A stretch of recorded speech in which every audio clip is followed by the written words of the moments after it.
This clip is brought to you by SaveWithConrad.com. Let's talk about old school wrestling again. In his book, Pat would say that he thought Roy Shire, Eddie Graham, and Dory Funk Sr. were on the short list of wrestling geniuses.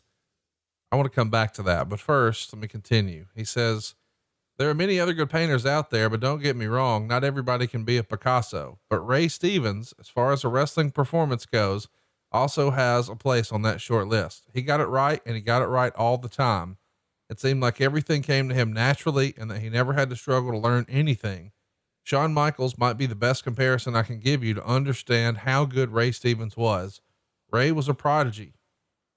He also tells a story that once upon a time in the San Francisco territory, unbelievably, Ray was voted most hated wrestler of the year, and the same year he won most popular wrestler of the year.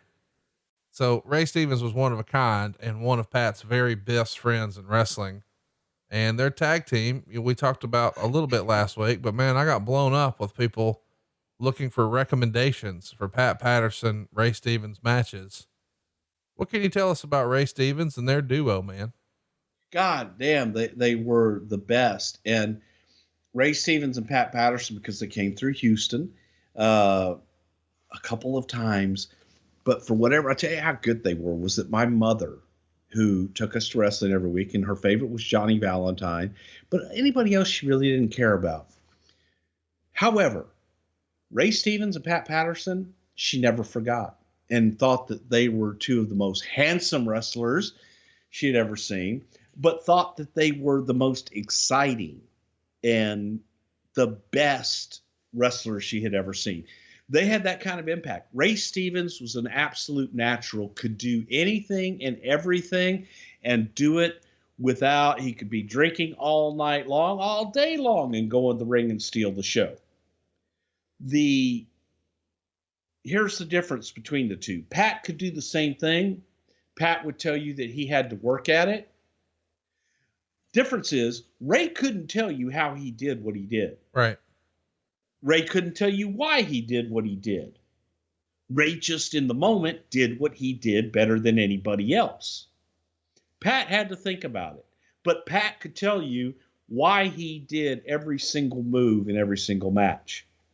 Now, and you're going to try and stop me, but I'm going to clean it up. It's okay. Pat, the first time that Pat was with us at a show, Pat told a story. Oh God. Okay.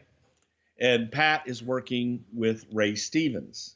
Pat had just turned babyface. The two of them had been tag team partners, and Ray Stevens is the heel.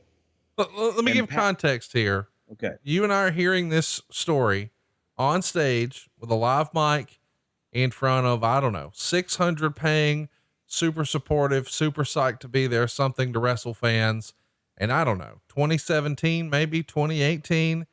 And we're just happy that Pat's there. And he asks if he can tell a story. And of course we say, sure, here you go. So Pat's telling the story about him and Ray working in San Francisco, and Pat had just turned babyface, and Ray gets him in the corner, and Ray is on Pat. And bing, and bing, and then a bang, and bing, and beat the shit out of me in the corner.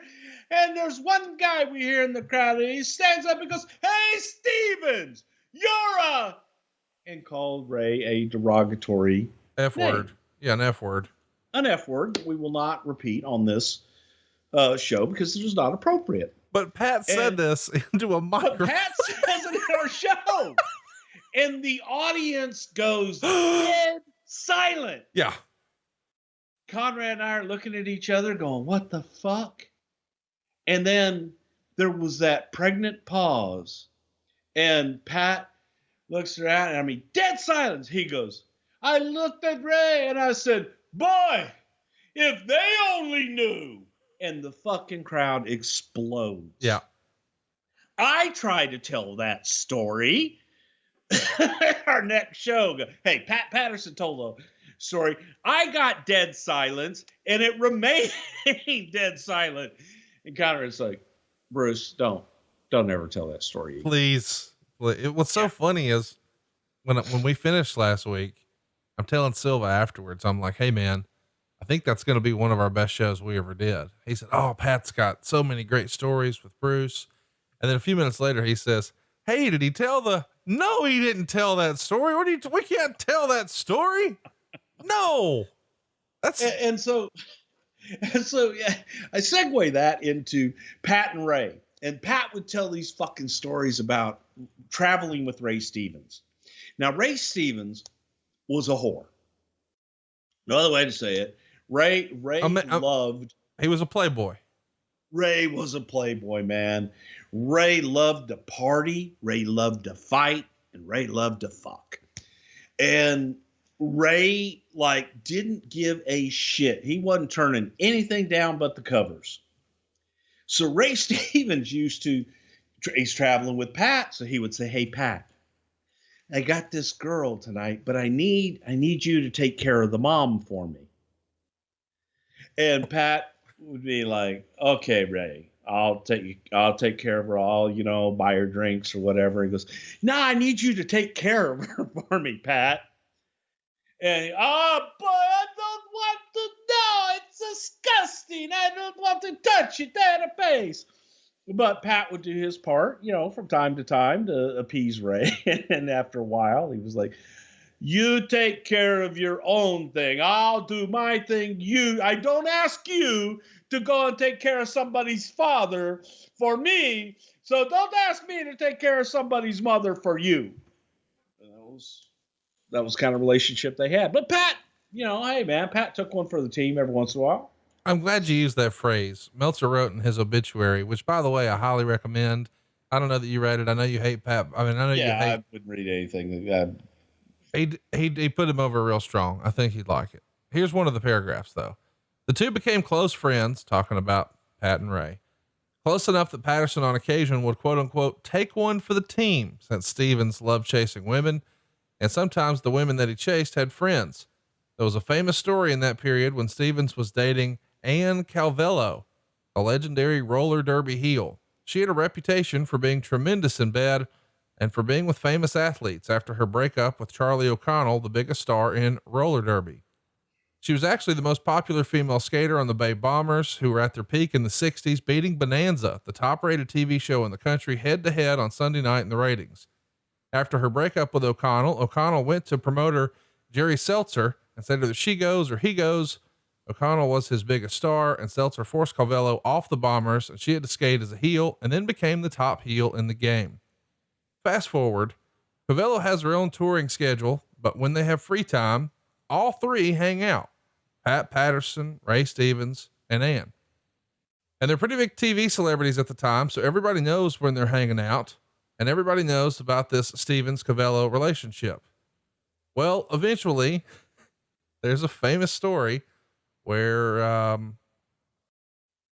she claims to have gotten Pat Patterson.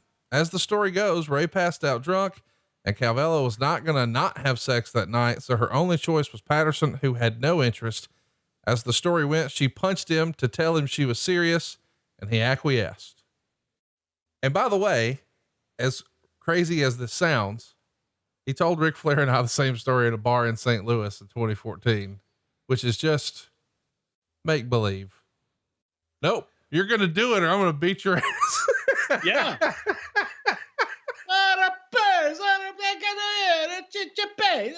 Okay, let's go. Close his eyes and pretend it's, Rock Hudson or whatever. Oh, listen to you. What's wrong with what? No, I'm telling you.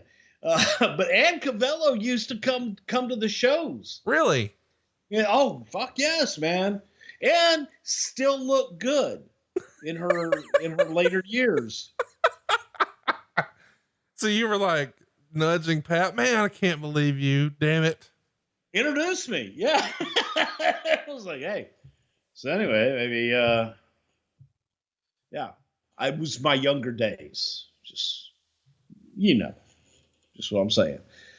Hey, it's Conrad Thompson. Thanks for checking out the podcast here on YouTube. Be sure to hit the subscribe button and the notifications bell so you get a notice anytime we upload some new content. And go save yourself some money right now. If you're in a 30-year loan or you have credit card debt, it's not a matter of if I can save you money. It's a matter of how much. Find out right now for free at SaveWithConrad.com.